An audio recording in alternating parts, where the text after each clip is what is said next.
ஓம் ஸ்ரீ குருப்யோ நமஹ. வருகின்ற செப்டம்பர் 5ஆம் தேதி ஓணம் பண்டிகை. கேரளாவில் எர்ணாகுளம் அருகிலுள்ள திருக்காக்கரையில் ஓணநாயகனாக வாமனர் கோயில் கொண்டிருக்கிறார். இந்த கோயில் பரசுராமரால் கட்டப்பட்டது. அசுரகுலத்தில் பிறந்த மகாபலி சக்கரவர்த்தி தன் செல்வத்தை கேட்பவருக்கெல்லாம் தானம் செய்தார். இதனால் தன்னை விட தர்மம் செய்பவர் யாருமில்லை என்னும் ஆணவம் ஏற்பட்டது. ஆணவம் அழிந்தால் கடவுளை அடையும் தகுதி கிடைக்கும் என எண்ணினார் மகாவிஷ்ணு. அதற்காக குள்ள வடிவில் வாமனர் என்ற பெயரில் அவதரித்து மகாபலியிடம் தானமாக 3 அடி நிலம் கேட்டார். குள்ளமான தங்களின் சிறிய காலடியால் 3 அடி நிலம் கேட்கிறீர்களே, அது எதற்கும் பயன்படாதே, இன்னும் அதிகம் கேட்கலாமே என்றார் மகாபலி சக்கரவர்த்தி. அசுரர்களின் குலகுருவான சுக்கராச்சாரியார் வந்திருப்பவர் மகாவிஷ்ணு என அறிந்து தானம் தர வேண்டாம் என தடுத்தும் மகாபலி கேட்கவில்லை.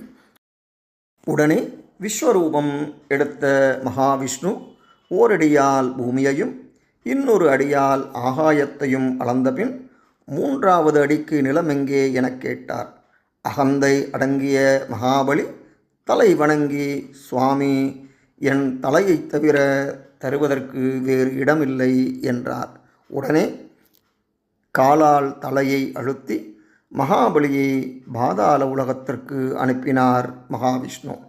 இந்த வரலாறு நிகழ்ந்த தலம் கேரளாவில் எர்ணாகுளம் அருகிலுள்ள காக்கரை. இங்கு பெருமாள் காக்கரையப்பன் என்ற பெயரில் அருள் பாலிக்கிறார். தாயாரின் திருநாமம் பெருஞ்செல்வநாயகி.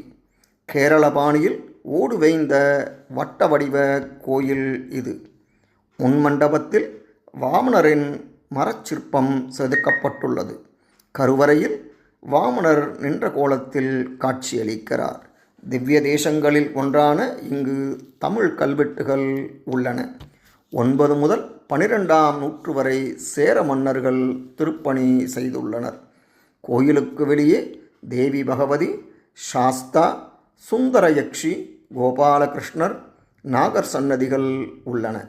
மகாபலி வழிபாடு செய்த சிவலிங்கமும் இங்கு உள்ளது. நுழைவு வாயிலில் உள்ள மகாபலியின் சிம்மாசனம் அருகே பக்தர்கள் விளக்கேற்றி வழிபடுகின்றனர். தேவேஸ்வராய தேவாய தேவசம்பூதிகாரிணே பிரபவே சர்வ வேதானாம் வாமனாய நமோ நமः. நமஸ்தே பத்மநாபாய நமஸ்தே ஜலசாயினே பிரணமாமி சதா பக்தியா பாலவாமனரூபினே. அனைவருக்கும் இனிய ஓணம் பண்டிகை நல்வாழ்த்துக்கள். கேரளாவிற்கு செல்லும் பொழுது எர்ணாகுளத்திலிருந்து 20 கிலோமீட்டர் தொலைவில் திருக்காக்கரையில் அமைந்துள்ள ஓண நாயகனான வாமனர் கோயிலுக்கு சென்று அவரை தரிசித்து எல்லா வளமும் நலமும் பெற திருக்காக்கரையப்பனை வணங்கி விடைபெறுகிறேன். நன்றி, வணக்கம்.